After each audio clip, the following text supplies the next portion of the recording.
Bonjour à tous, je suis ravi de vous retrouver pour un nouveau mystère. Et ce soir, c'est celui de la gargouille de Santa Maria dell'Aguilia. Nous sommes en septembre 2010. Alex Nasrick, un informaticien britannique de 28 ans, se trouvait à Santa Maria dell'Aguilia, une ville de 15 000 habitants située dans le sud-est de l'Espagne. Il raconte: J'étais dans le sud de l'Espagne depuis près d'un an. J'ai toujours été passionné par la nature, alors j'ai beaucoup voyagé. En raison du temps vraiment chaud dans ces régions, les gens laissent souvent leurs fenêtres ouvertes la nuit pour une meilleure circulation de l'air. Et quant à Alex, il dormait, quand un bruit l'a réveillé, qu'il n'a pas vraiment identifié sur le départ. C'était vers 1 heure du matin, et j'ai pensé à quelqu'un en difficulté. Mon instinct m'a dit qu'une femme avait des problèmes terribles et qu'elle devait beaucoup souffrir. Quelque part, j'étais ennuyé d'entendre ça, mais je savais que ce n'était pas un hibou. Alors Alex s'est levé, encore à moitié endormi, et il est allé à la fenêtre pour essayer de comprendre l'origine du bruit, qui maintenant était beaucoup plus fort et plus clair aussi. Mon appartement était au 4e et dernier étage. J'avais une belle terrasse avec vue sur le parking du lotissement. J'ai regardé par la fenêtre, par-dessus la terrasse, mais ma vue était limitée au côté le plus éloigné du parking. Les lumières étaient allumées, aussi la visibilité était bonne. Pour voir l'ensemble du parking, je devais sortir sur la terrasse, ce qui me permettait de regarder devant l'immeuble.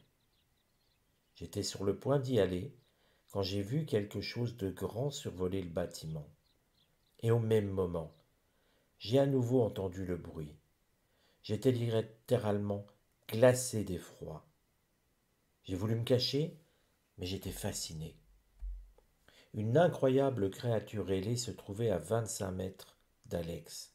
Elle ressemblait à un chien avec des ailes.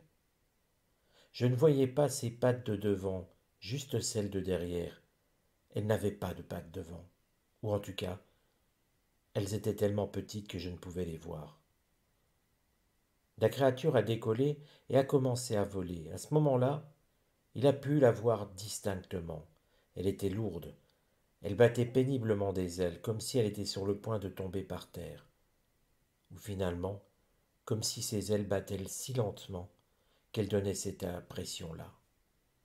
Ses jambes pendaient. Elle semblait sans plumes. Elle paraissait avoir une peau pâle, rosée, mais la nuit, sous les lumières du parking, les couleurs sont différentes. Elle ne semblait pas chasser quoi que ce soit. Elle n'agissait pas avec précipitation. Elle paraissait se laisser tomber, mais avec un lent mouvement des ailes, elle s'élevait et avançait presque instantanément. Elle avait l'air si puissante. Elle aurait pu facilement soulever une personne. À ce moment-là, j'ai pensé que je devais la filmer avec mon téléphone. Puis je me suis dit que ce n'était pas la peine, que le temps que je fasse le tour du bureau, elle serait partie. Contente-toi de regarder et d'observer. Comme elle arrivait du côté gauche du parking, elle a pris de l'altitude pour pouvoir survoler l'immeuble à nouveau. La créature a ensuite disparu. Mais Alex avait eu le temps de l'examiner. Il a pu la décrire avec précision. Un bec épais, court, qui ressemblait à un bec de carnivore. La tête semblait tendue vers l'arrière, torse ou corps volumineux. Des ailes courbes, avec quelque chose comme des bras. Des jambes arrière épaisses et puissantes qui se tenaient en diagonale, presque verticalement. Longue et fine queue, mouvement lourd et lent, couleur rose pâle, taille d'un chien massif ou d'un grand félin, comme un tigre ou un lion. Elle semblait avoir une texture de peau, pas de plumes, pas d'écailles. Elle bougeait presque au final, comme un robot.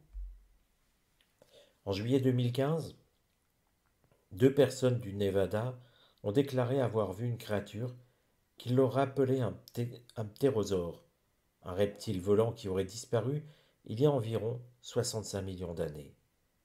C'est ce qu'on appelle communément un dinosaure, même si ce n'est pas tout à fait le mot exact. 2 semaines plus tard, un prêtre et sa fille ont affirmé avoir vu une créature volante non identifiée, qui semblait toute droit sortie de Jurassic Park. En septembre de cette année, plusieurs témoins auraient pu observer un humanoïde ailé à Singapour.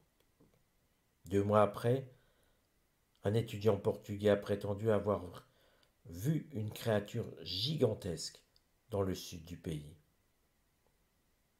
Certains vont penser que la créature observée par Alex Nasrik pourrait être un Aol, une présumée chauve-souris de 3 mètres d'envergure, ou un Kongamato africain, un supposé volatile, ou bien encore un ptérosaure, tout simplement. D'autres soulignent que la description correspond en tout point à la description d'une gargouille, comme celle qui orne les murs des cathédrales. Les gargouilles, qui représentaient souvent des démons ou des créatures fantastiques asservies, étaient les gardiennes des lieux saints, dont elles étaient censées en éloigner le mal. La légende raconte qu'elle hurlait à son approche. Si les témoins sont sincères, alors leur histoire soulève une question. D'où viennent les créatures? D'un endroit caché de la Terre? D'une autre dimension? D'un univers parallèle? Ou de leur imagination? Alors c'est ce que nous allons essayer de déterminer avec un support et voir qu'est-ce qu'a pu voir Alex. Est-ce que c'était tout simplement son imagination qui l'a débordé? Et s'il a vu quelque chose de concret, qu'est-ce qu'il a pu voir? Et d'où cela venait-il?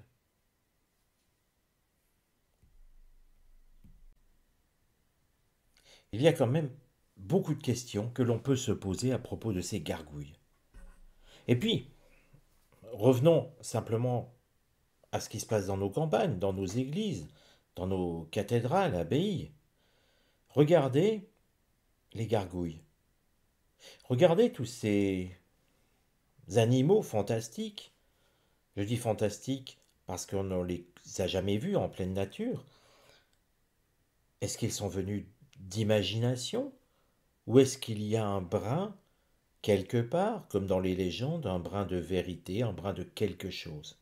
Alors ce que je vous propose, c'est de se centraliser bien sûr sur ce thème, bien sûr sur la gargouille dont nous parlions dans le récit, et de voir d'où elle venait. Qui était-elle? Peut-être était-ce aussi un fruit de l'imagination d'Alex, tout simplement. Alors regardons.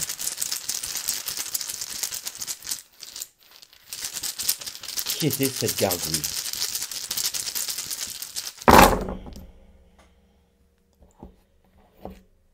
Alors comme toujours, hein, si vous faites vous-même des tirages avec les runes, si vous voulez vous essayer, eh bien je vous conseille de pratiquer comme moi, même si ce n'est pas une obligation, et de laisser les runes s'exprimer totalement.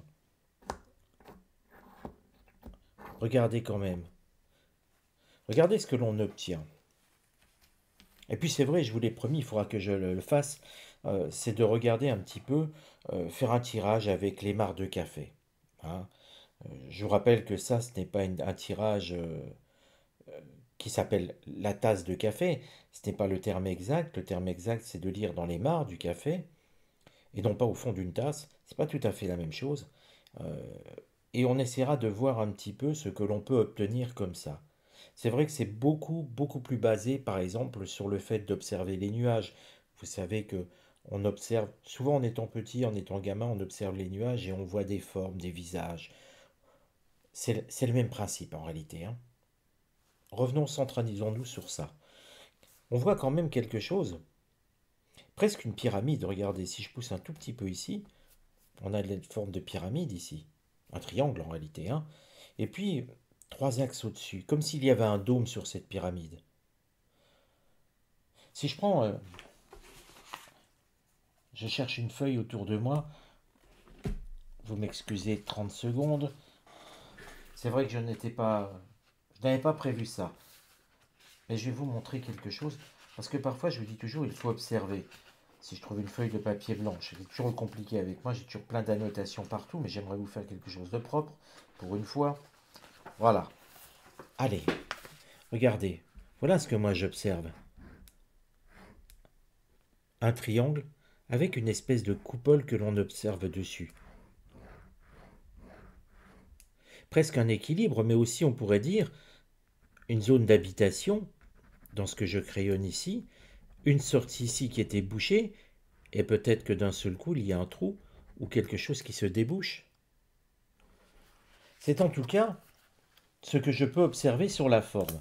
Alors ça peut nous parler tout simplement de l'habitat de cette gargouille, où elle était. Donc là, comme ça, je dirais que Alex, il a peut-être pas rêvé, hein, pas autant que ça.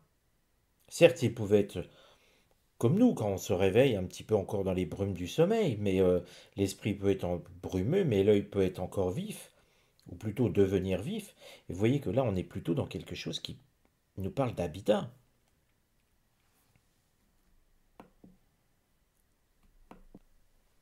Et quand on regarde ici, la première des runes, c'est Isa.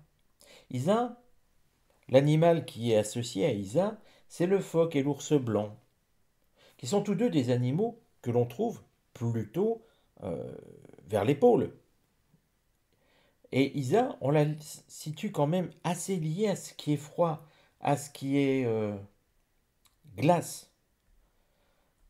Quand on y pense un tout petit peu, Isa est aussi gouvernée par Rinda, puisque chaque rune est gouvernée par, on va dire, un dieu ou une déesse. Rinda, c'est la déesse de la terre gelée. On retrouve encore cette idée de glaciation finalement. Mais Isa, c'est aussi une rune de solitude. Quand on met tout ça en perspective, on a l'impression que, euh, eh bien, cette gargouille semble sortir, alors c'est là où c'est très curieux, d'un endroit glacé. Or, le sud de l'Espagne, c'est quand même pas l'endroit le plus glacé sur Terre, loin s'en faut. Se pourrait-il tout simplement, on entend parler de fonte des glaces, et c'est vrai, ça, la fonte des glaces, on ne peut pas le nier, elle existe. Il y a une modification qui se crée là-dessus. Fonte des glaces à un endroit ne veut pas dire qu'il n'y en a pas d'autres qui se créent à d'autres endroits, hein. Euh, mais là, sur la fonte des glaces, on a l'impression qu'un paysage a pu se décaler et que cette gargouille est sortie de nulle part. Ou plutôt, d'une poche. Alors je ne vais pas dire que c'était comme Hibernatus, ce film avec Louis de Funès, hein, où un être humain sort de la glace. Non, mais moi, pour moi, cette gargouille pouvait rester très bien coincée dans une forme de long sommeil et s'être libérée grâce à une fonte de glace. Ce qui serait intéressant de savoir, c'est s'il y aura d'autres libérations un jour. Peut-être allons-nous avoir la réponse là, sinon on fera un autre tirage plus tard, c'est pas très grave. Mais voyez, on a des perspectives. Raido vient nous donner une forme de rapidité. Cette rapidité pourrait nous éclairer sur le fait qu'il pourrait bien y avoir d'autres gargouilles qui surgissent dans les années à venir. Et effectivement, une fonte de glace, bien sûr, c'est très très long. Mais qu'est-ce qui peut se cacher en dessous de la glace? On est loin d'avoir tout exploré et de tout savoir. Et en complément de Raido qui nous annonce la rapidité, Ewaz, c'est l'idée de départ. C'est aussi l'idée d'instabilité. Quelque chose semble instable, quelque chose semble se décanter, quelque chose annonce un mouvement, un départ. Mais derrière ça, cela nous parle de confrontation. Pourrait-il y avoir finalement un scénario de science-fiction où l'on voit des oiseaux venus d'un autre temps? Parfois, dans la science-fiction, c'est des oiseaux venus de nulle part. non pas comme les oiseaux, le film d'Hitchcock, hein, mais plus euh, dans des blockbusters un petit peu futuristes, où on voit des oiseaux qui sortent de la roche, qui sortent d'habitats, des oiseaux qu'on pensait ne pas exister, des gargouilles finalement, euh, parce que je dis oiseaux, le terme est mal choisi, des gargouilles qui attaquent l'être humain parce qu'ils ne sont plus dans leur élément et qu'ils ne savent pas comment se débrouiller. On peut voir que visiblement, ce cas ne sera pas un cas isolé et que donc dans les années à venir, on va devoir s'attendre, ça ne dit pas le nombre, ça ne dit pas si il y a danger, on verra bien. On va regarder. La guse, c'est l'idée d'eau, d'étendue d'eau importante. Mais aussi, c'est l'idée, à nouveau, que les choses bougent, qu'il y a une forme de croissance. Pourrions-nous avoir affaire à des gargouilles qui étaient dans des œufs et qui se mettent à éclore? Là encore, on peut s'interroger. Mais on retrouve cette notion de rapidité. N'oublie pas qu'on a Bergano ici, hein, qui annonce la modernité, donc une forme de reproduction. Quand on voit, on a l'impression aussi que ça s'évase. Ici, on part sur un point, regardez, hein, on augmente au fil du temps.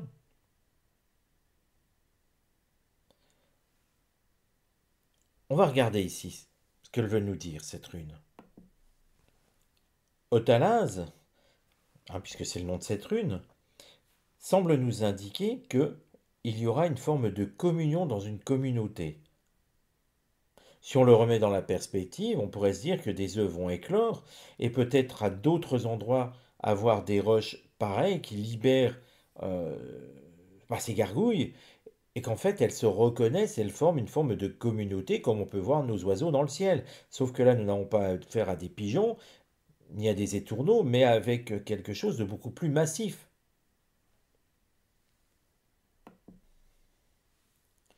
Hiera, c'est les renversements de situation. Et donc, pour ces animaux, pour ces gargouilles enfermées dans un réceptacle, comme nous l'indique Pertrault ici, puisque Pertrault, c'est l'idée du réceptacle, eh bien, tout ça va se mettre dans une forme de changement. Ils étaient dans une période de, on va dire, de glaciation, de retenue, avec un dôme au-dessus. Les trous se libèrent, et finalement, après tout ça, Bergano vient nous indiquer Bergano, c'est cette rune, hein. Bergano vient nous indiquer qu'en fait, ils vont même se reproduire. Nous sommes dans une complète évolution. Et Thurisaz que voici nous parle d'attaque et de défense. On est donc sur une espèce de gargouille, une espèce d'animaux, je vais les classer ainsi, euh, et bien plutôt belliqueuse, avec une forme d'agression. C'est vrai qu'on s'inquiète toujours, et je reçois beaucoup vos courriers, hein, où vous me posez la question Troisième Guerre mondiale ou pas. J'ai déjà répondu à ça, hein, donc je ne ferai, je ne, quand vous me posez cette question, je vous invite toujours à revoir les vidéos par rapport à cette question. Vous savez que je n'aime pas répondre oui ou non dans la mesure du possible, surtout quand les vidéos ont traité du sujet. Mais là, on devrait peut-être s'inquiéter à ce que le changement, les bouleversements climatiques peuvent nous emmener. Il y a des bouleversements, je n'aime pas parler de réchauffement ou de choses comme ça, parce que là, ça reste à prouver, mais tout ce qui est bouleversement, on l'observe. Il y a des choses qui se modifient sur notre Terre. Et on ne fait pas attention assez aux conséquences. Et les conséquences, eh bien, on pourrait bien avoir une bonne, ou plutôt une très mauvaise surprise face à ces gargouilles qui reviennent sur Terre, ou plutôt qui réapparaissent sur Terre. Hélas, vient nous montrer que nous serons capables de nous en protéger. Alors si je résume ici, bah effectivement, un dôme disparaît, des créatures, des gargouilles vont s'en échapper, vont se reproduire. On voit ça dans les années à venir, il n'y a pas de date, c'est vrai, ça peut être dans 2 ans, ça peut être dans 20 ans, ça peut être dans 30 ans. Il n'y a pas de date là-dessus.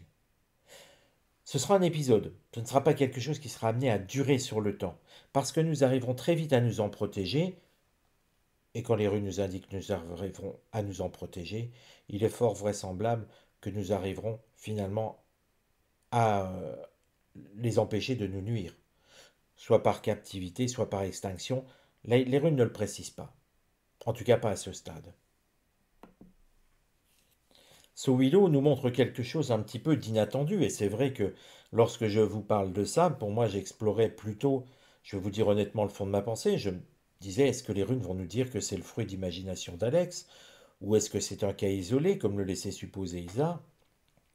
En réalité, le problème que nous montre ce tirage, c'est que ce sera beaucoup plus important que nous le pensions. Et finalement, assez soudain et complètement bouleversant pour nous et quelque part un petit peu inquiétant, au moins dans un premier temps. Parce que souvenez-vous que cette situation sera maîtrisée. Hein. Nous disent, vient nous parler d'épreuves, d'obstacles qu'il nous faudra franchir pour arriver justement à se protéger de ces créatures. Mais ça, on s'en doutait un petit peu. C'est inattendu, quelque chose vient, quelque chose de belliqueux, il nous faut un temps d'adaptation, donc des obstacles. Enfin, Guébo venant nous montrer que les solutions seront partagées entre les États. Il n'y a pas un État qui va se dire j'arrive à protéger mes habitants et les autres débrouillez-vous. Non, ce sera un partage au niveau mondial. Ce qui montre que quelque part, eh bien, ces gargouilles ne viendront pas que dans un pays. Par exemple, pas uniquement en Espagne. On peut s'attendre à des gargouilles un petit peu partout. Je vous le redis, comme un mauvais film de science-fiction. Il faudra être prudent, ne pas être dans l'angoisse permanente, ça ne servira à rien, parce qu'il y aura des solutions qui seront apportées. Et c'est le message le plus encourageant. Alors les amis, si vous avez aimé ce tirage, qui est un petit peu surprenant, pour moi je ne m'attendais pas à ce que l'on parte sur ce genre de révélation, mais si vous souhaitez vous abonner, eh bien sachez que vous êtes les bienvenus sur la chaîne. N'oubliez pas de vérifier l'état de votre abonnement. Beaucoup d'entre vous sont des abonnés sans finalement comprendre pourquoi. Activez la cloche, vous serez prévenu lors des prochaines vidéos. Et moi je vous donne rendez-vous à très bientôt pour une nouvelle vidéo.